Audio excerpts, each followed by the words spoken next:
విజయవాడ నగరాన్ని ముంచేసింది ఎవరు? విజయవాడ కూడా రాజధానిలో ఒక భాగమే కదా. అయినా కూడా విజయవాడ నగరం మీద మీకు ఎందుకంత కక్ష? బుడమేరుని మోసం చేసి దారి మళ్లించి విజయవాడ నగరాన్ని బుడమేరు ముంచెత్తేలా చేసి బడుగుల జీవితాల్ని చిన్నాభిన్నం చేసి వారి ఆర్థిక పరిస్థితిని కోలుకోలేనంతగా దెబ్బతీయడానికి కారణం మీ కళని నిజం చేసుకోవడానిక? ఎవరి ప్రయోజనాల కోసం ఇదంతా చేస్తున్నారో చెప్పాలని మేము ముఖ్యమంత్రి చంద్రబాబు నాయుడు గారిని ప్రశ్నిస్తూ ఉన్నాం. ఎందుకు విజయవాడ నగరాన్ని బలిపశువు చేశారు? విజయవాడ నగరంలో గతంలో ఎన్నడూ కూడా ఇలాంటి విపత్తు చూడలేదే.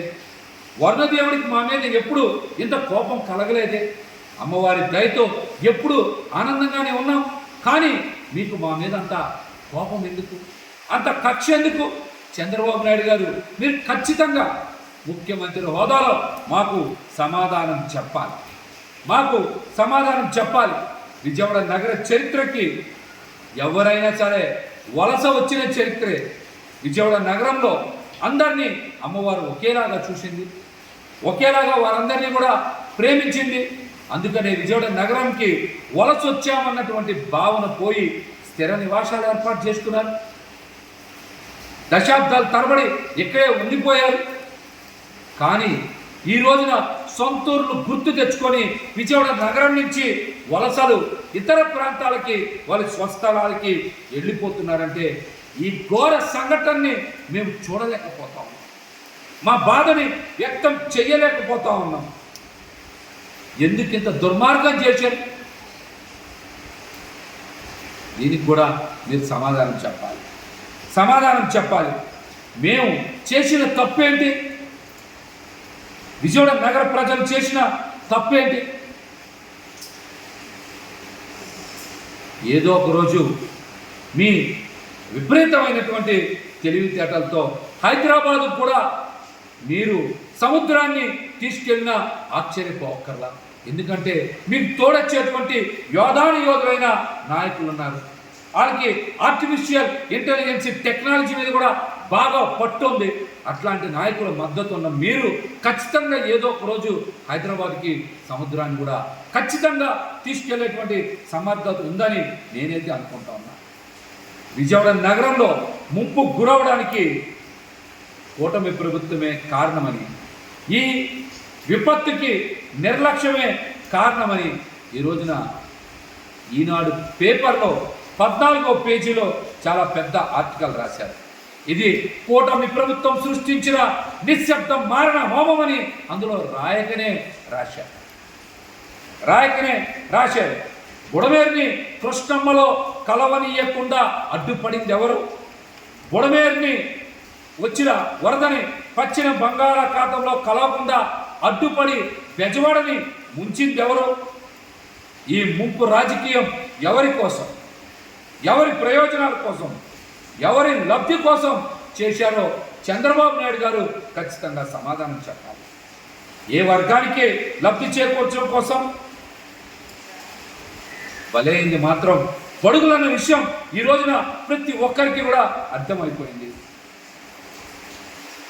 చివరికి ఆధిపత్య వర్గాల అభివృద్ధి కోసం బడుగు బలహీన వర్గాలు, పేద బిక్కీలు ఈ రోజున అన్యాయం అయిపోయారు. చరిత్ర ఎప్పటికీ కూడా ఇది గుర్తుపెట్టుకుంటుంది. ఈ పాపానికి ఒడిగట్టిన ప్రతి ఒక్కరికి కూడా ఖచ్చితంగా విజయవాడ నగర ప్రజలు శిక్షించి తీరుతారని కూడా మిమ్మల్ని హెచ్చరిస్తా ఉన్నా. ఈనాడు పేపర్లో ఈరోజు పెద్ద ఆర్టికల్ రాశారు, మీరు కావాలని చూడొచ్చు. నిర్లక్ష్యమే పెనుముప్పు అని. ఇందులో చాలా స్పష్టంగా జనవరుల శాఖ నిర్లక్ష్యం ఉందని, రెవెన్యూ శాఖ నిర్లక్ష్యం ఉందని రాశారు. మరి విజయవాడ నగరానికి కోతవేటు దూరంలోనే ముఖ్యమంత్రి గారు కూడా ఉంటారు. మరి మీరందరూ ఏం చేస్తూ ఉన్నారు? ముందు ఇంత ప్రమాదానికి కారణమయ్యి ఎవరు ఒత్తిడి మేరకు బుడమేరుని కృష్ణమ్మలో కలవనీయకుండా విజయవాడ నగరం మీదకి వదిలేసినటువంటి జనవనరుల శాఖ మంత్రి నిమ్మల రామానాయుడిని తక్షణమే బర్తరఫ్ చేయాలి. రెవెన్యూ అధికారుల్ని అప్రమత్తం చేయకుండా నిర్లక్ష్యంగా వ్యవహరించినందుకు రెవెన్యూ శాఖ మంత్రి అనగాని సత్యప్రసాద్ని కూడా బర్తరఫ్ చేసి తీరాలని మేమైతే డిమాండ్ చేస్తా ఉన్నాం. ఈ ఆర్టికల్లో చాలా తెలివిగా రాశారు. ఎందుకో తెలుసా? చంద్రబాబు నాయుడు గారు మొన్నటి వరకు అసలు బుడమేరు గేట్లు ఉంటాయా, ఆ మాత్రం అవగాహన లేని వాళ్ళు ముఖ్యమంత్రి స్థానంలో ఎలా కూర్చున్నారు అని మాట్లాడారు. అందరూ వెళ్ళి బుడమేరుకి గేట్లు ఉన్నాయని చూపించారు. లోకలు ఎత్తడం వల్లనే విజయవాడ నగరం మునిగిపోయిందని ఆధారాలతో సహా బయట పెట్టంగానే ఈ రోజున ఈ ఆర్టికల్ బయటకు వచ్చిందంటే కారణం ఏంటి తెలుసా? చంద్రబాబు గారిని కాపాడి అధికారుల మీదకి ఆ తప్పు నెట్టేసి బాధ్యత వాళ్ళ మీదకి నెట్టేసి వాళ్ళని శిక్షించాలనే కుట్ర చాలా స్పష్టంగా జరుగుతాం. బుడమేరు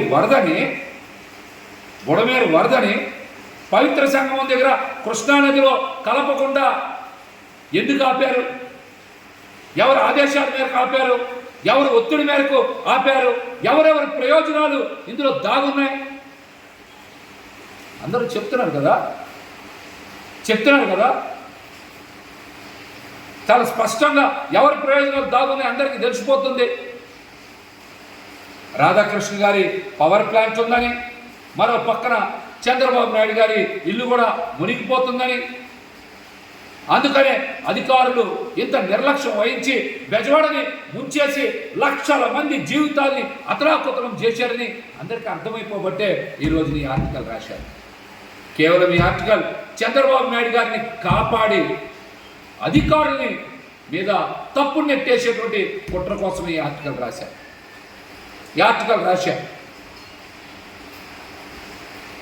అందుకనే జగన్మోహన్ రెడ్డి గారు పదే చెప్పారు, ఇది ప్రకృతి వైపరీత్యం కాదు, మానవ తప్పిదమే.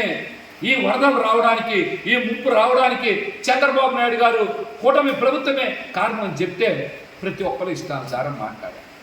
ఈరోజు మీరు వెళ్ళి చూశారు కదా, చాలా ప్రముఖ ఛానల్స్లో బుడమేరుకి గేట్లు ఉన్నాయని, ఆ కృష్ణానదిలో బుడమేరు వరదని కలవకుండా దారి మళ్లించి విజయవాడ వైపు వచ్చిందని చెప్తున్నారు కదా. విజయవాడ వైపు వరదని మళ్లించడం వల్ల కదా గండ్లు పడ్డాయి. అంతకుముందు గండ్లు లేవే. మీరు గేట్లు ఎత్తారు, గండ్లు పడ్డాయి. మొన్నటి వరకు గేట్ల రాజకీయం, నిన్నటి నుంచి గండ్ల రాజకీయం. ఇంత దుర్మార్గం ఏంటి?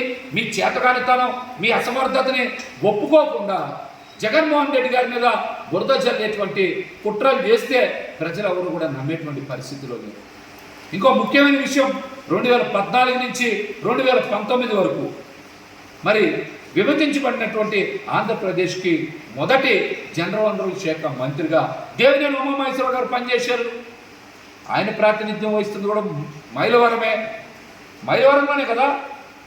బుడమేరు ప్రవహించే ప్రాంతం ఎక్కువగా ఉంది. మరి ఎందుకైనా బుడమేరుని ఆధునీకరించేటువంటి ప్రయత్నం చేయలేదు, ఒక్క పైసా కూడా ఖర్చు పెట్టలేదు. ఎందుకు చేయలేదు ఆ పని? జలవనరుల శాఖ మంత్రే కదా. మీరు ప్రాతినిధ్యం వహిస్తున్నటువంటి నియోజకవర్గం కదా. మరి దేవినేని ఉమామహేశ్వరరావు గారు ఏం చేశారు? దీనికి దేవినేని ఉమామహేశ్వరరావు గారు కూడా సమాధానం చెప్పాలి. గేట్ల రాజకీయం అన్నారు, అక్కడ గేట్లు ఉన్నాయని తెలిసిన తర్వాత గండ్లు పడ్డా అంటున్నారు. గండ్లకు కూడా గత ప్రభుత్వం అంటే జగన్మోహన్ రెడ్డి గారు ఏం డబ్బులు ఖర్చు పెట్టలేదని చెప్పారు. గండు పడి దేనికి? గేట్లు ఎత్తడం వల్ల. గేట్లు ఎత్తకపోయి ఉంటే గండు పడేయా? ఈ కుట్ర రాజకీయాలు, బురద రాజకీయాలు, నీచ రాజకీయాలు మీరు ఆపకపోతే ప్రజలు మిమ్మల్ని క్షమించడం కూడా ఈ సందర్భంగా మేమైతే హెచ్చరిస్తూ ఉన్నాం. అదేవిధంగా జగన్మోహన్ రెడ్డి గారు కృష్ణమ్మ కాళ్ళు కడిగి, కృష్ణమ్మ ఆశీస్సులతో కృష్ణంకలో రిటైనింగ్ వాల్ కట్టి పెద్ద పెద్ద ముంపుల నుంచి, వరదల నుంచి మరి కృష్ణంక ప్రాంత వాసుల్ని కాపాడారు. లేకపోతే ఈరోజు అక్కడ కూడా పరిస్థితి ఎంత దారుణంగా ఉండేది. ప్రజలు ఎంత ఇబ్బంది పడేవాళ్ళు. ప్రజలు ఎంత ఇబ్బంది పడేవాళ్ళు. ఈ విషయాన్ని ప్రతి ఒక్కరూ కూడా తెలుసుకోవాలి. ఏమంటే మా ప్రభుత్వంలోనే ఇచ్చాం, మరి మీరు పూర్తి ఎందుకు చేయరా? ప్రజలు కూడా స్వచ్ఛందంగా బయటకు వచ్చి జగన్మోహన్ రెడ్డి గారు కృతజ్ఞత తెలియజేశారు. మమ్మల్ని ఇంత పెద్ద విపత్తు నుంచి కాపాడారు, మేము వరదల్లో ముంపులో చిక్కుకోకుండా మీరు రిటైనింగ్ వాల్ నిర్మాణం ప్రారంభించి పూర్తి చేసి మమ్మల్ని కాపాడారు, కృతజ్ఞతలు కూడా చెప్తా ఉన్నారు. కానీ పొడవు నాయకులు ఏం చేశారు?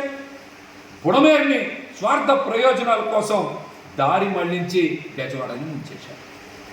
జగన్మోహన్ రెడ్డి గారికి విజయవాడ నగర ప్రజల మీద ఉన్న ప్రేమ, మీకు విజయవాడ నగరాన్ని అడ్డం పెట్టుకొని ఏ స్వార్థ రాజకీయ ప్రయోజనాల కోసం మమ్మల్ని ముంచేశారో ఈరోజు ప్రజలందరికీ కూడా చాలా స్పష్టంగా అర్థమైంది. జగన్మోహన్ రెడ్డి గారు చాలా మంచి చేశారు, కానీ విజయవాడ నగర ప్రజలు మంచికి చెడుకి ఉన్న తేడాని గుర్తించడంలో కులాలు మతాలకు ప్రాధాన్యత ఇస్తే మంచికి చెడుకి మధ్య ఉన్న గీత మనం గుర్తించలేమని కూడా ఈ సందర్భంగా నేనైతే మీ అందరికీ తెలియజేస్తూ ఉన్నా, మీకైతే తెలియజేస్తూ ఉన్నా. అదేవిధంగా మేము ఇందాక డిమాండ్ చేసినట్టుగా ఖచ్చితంగా రామానాయుడు గారిని అనగానే సత్యప్రసాద్ గారిని మీరు ఖచ్చితంగా బర్తరఫ్ చేసి తీరాలని కూడా డిమాండ్ చేస్తూ ఉన్నాం. అదేవిధంగా విజయవాడ నగరానికి ప్రమాదం పొంచి ఉన్న సమయంలో అధికారుల శ్రద్ధ అంతా ఒక సినీ నటి మీద కేసు మీద పెడితే ఈ రోజున ఎంత తీవ్రమైన పరిస్థితులు వచ్చాయో చూశారుగా. ఎందుకంత ప్రాధాన్యత ఇస్తూ ఉన్నారు ఆ కేసుకి? గుడ్లవల్లిలో 100 మంది విద్యార్థులు ఆవేదన వ్యక్తం చేస్తూ ఉంటే అక్కడ ఏమీ జరగలేదంటా ఉన్నారు. విద్యార్థులు భవిష్యత్తు మీద ఆందోళన చెందుతూ ఉంటే వారి గురించి మీరు ఎక్కడ కూడా కనీస బాధ్యత లేకుండా ఇష్టానుసారం బయటకు వచ్చి మాట్లాడుతూ ఉన్నారు. వారికి ధైర్యం కల్పించాలి, భరోసా ఇవ్వాలి. ఏమి జరిగిందా జరగలేదా అని మీరు అన్ని టీమ్స్ని పెట్టాం, టెక్నాలజీని ఉపయోగిస్తాము. ఎక్కడైనా సరే వారితో ఒక్క నిమిషం కూర్చొని ప్రశాంతంగా మాట్లాడారా? ఎంతసేపు బెదిరింపులు, విద్యార్థులను కూడా చూడకుండా వాళ్ళు మీరు బెదిరింపులకు పాల్పడ్డారు కదా. మీరు 100 మంది విద్యార్థుల ఆవేదన పట్టకుండా మీకు ఒక సినిమా నటి మీద అంత ప్రాధాన్యత ఇచ్చారంటే మీకు ప్రజల మీద కన్నా పాలన మీద కన్నా కక్ష రాజకీయాలకే ఎక్కువ ప్రాధాన్యత ఇస్తున్నారని చెప్పడానికి ఇంతకన్నా నిదర్శనం ఏం కావాలి? ఇది ముమ్మాటికి మీరు చేస్తున్న పాలనలో మంచి పద్ధతి కాదు. నిన్న స్వయంగా చంద్రబాబు నాయుడు గారే ఒప్పుకున్నారు. మరలా పచారీ సరుకుల పంపిణీకి జాప్యం జరుగుతుందన్న విషయాన్ని ఎవరు చెప్పారు బయటికి? చంద్రబాబు నాయుడు గారు బయటికి చెప్పారు. పౌర సరఫరాల శాఖ మంత్రి నాదెండ్ల మనోహర్ గారు సరిగ్గా మరి బాధ్యతగా పనిచేయలేదని, బాధ్యత రాజ్యంగా ఉన్నారని బయటికి చెప్పింది చంద్రబాబు నాయుడు గారు కదా. ప్రజలకు మీరు భోజనం పెట్టలేకపోయారు, పచారీ సరుకులు ఇవ్వలేకపోయారు. అందుకని కదా ప్రజల ముఖంలో కళలేదని చంద్రబాబు నాయుడు గారు స్వయంగా చెప్పారు. ఇలాంటి విపత్కర పరిస్థితుల్లో ముంపులో ఉన్నటువంటి ప్రజలకి అండగా నిలవలేక బాధ్యతారాహిత్యంగా ఉన్నటువంటి నాదెండ్ల మనోహర్ గారి మీద కూడా మీరు ఖచ్చితంగా చర్యలు తీసుకోవాలని నేనైతే కోరుతా ఉన్నా. అదేవిధంగా చంద్రబాబు నాయుడు గారు కూడా మీరు నష్టపోయిన కుటుంబాలకి, బాధిత కుటుంబాలకి జగన్మోహన్ రెడ్డి గారు తెలిపిన విధంగా తక్షణమే ప్రతి కుటుంబానికి 50,000 రూపాయల ఆర్థిక సాయం తక్షణమే చేయాలి. అదేవిధంగా నష్టపరిహారాన్ని లెక్కించి వాళ్ళందరికీ కూడా పూర్తిగా ఆర్థికంగా మీరు ఆదుకోవాలనేటువంటి వారి డిమాండ్ని మీరు పరిగణలోకి తీసుకొని ఆ విధంగా చేయాలని కూడా మేమైతే తెలియజేస్తాము.